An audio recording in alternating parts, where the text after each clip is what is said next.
ज्ञानं ते सविज्ञानम्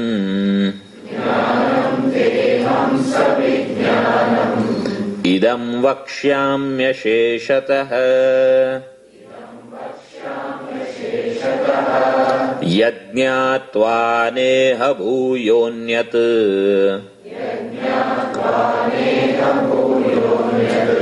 ज्ञातव्यमवशिष्यते। ज्ञानं तेऽहं सविज्ञानम् इदं वक्ष्याम्यशेषतः यज्ञात्वा नेह भूयोऽन्यत् ज्ञातव्यमवशिष्यते।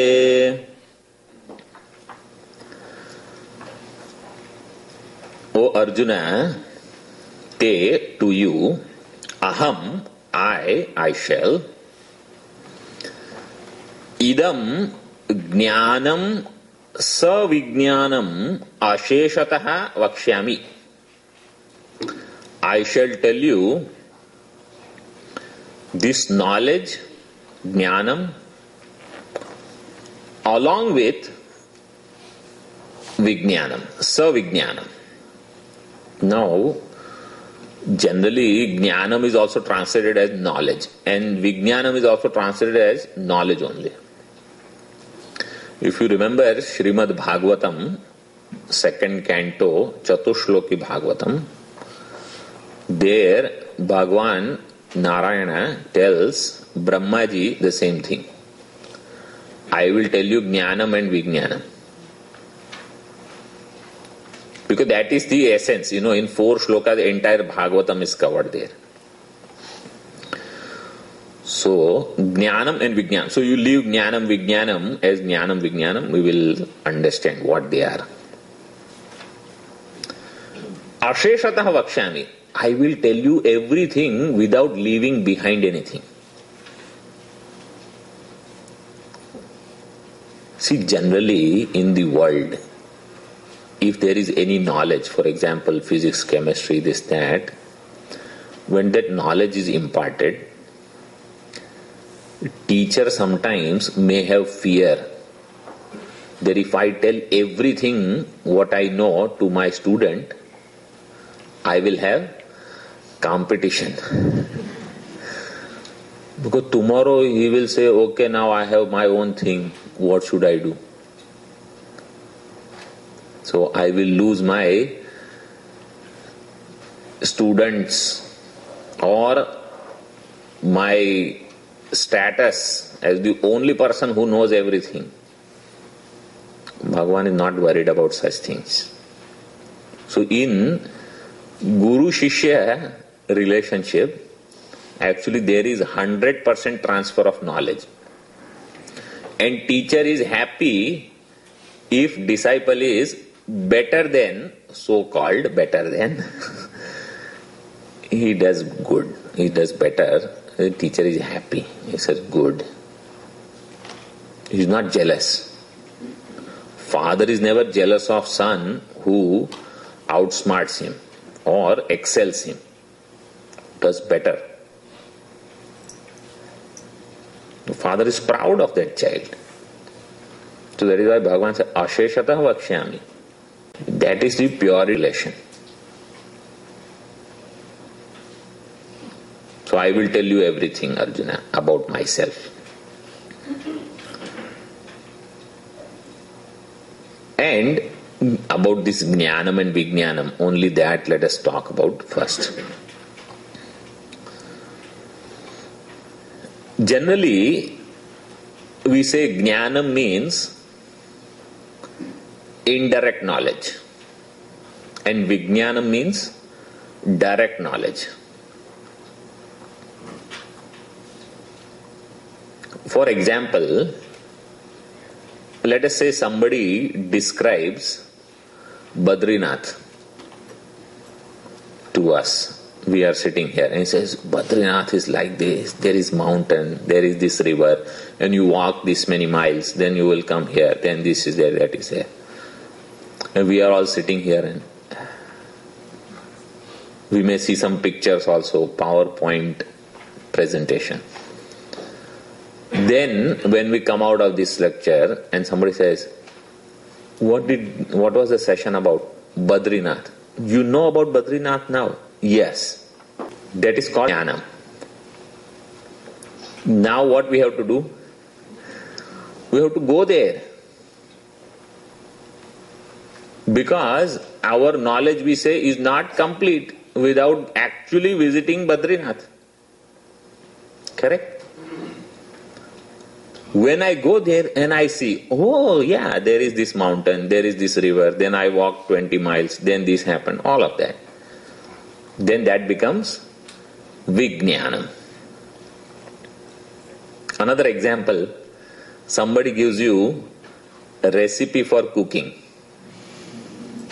and you look at it. 10 steps are there. You by heart all 10 steps. Then somebody says, do you know this dish? Yes. Step 1, step 2.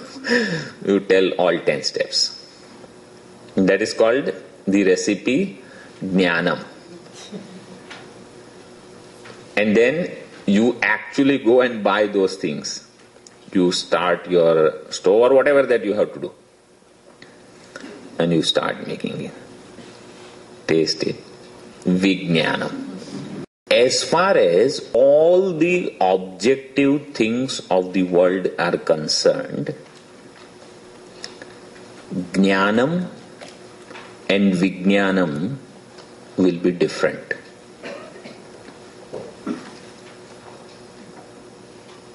In the sense, Jnanam will be knowledge through words, Vijnanam will be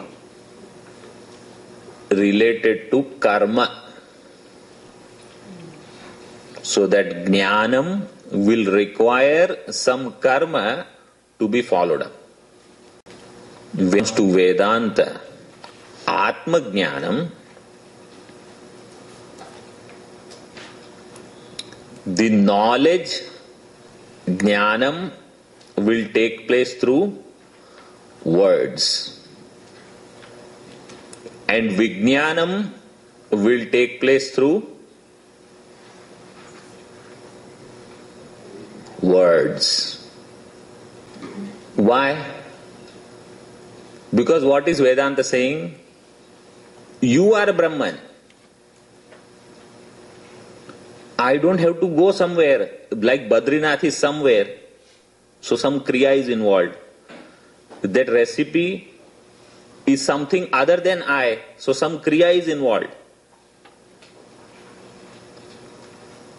Atma is where?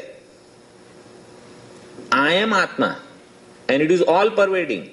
Nitya Upalabdhi Swarupa. So if somebody says, I got intellectual knowledge through study of scriptures, and now I have to get the experience,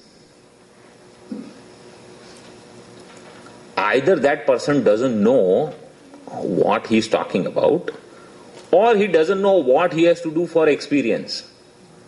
This is when we loosely use the words.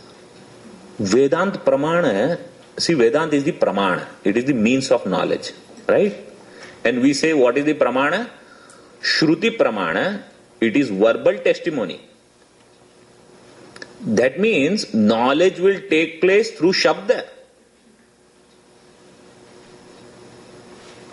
If it has to take place, it will take place only through this and nothing else.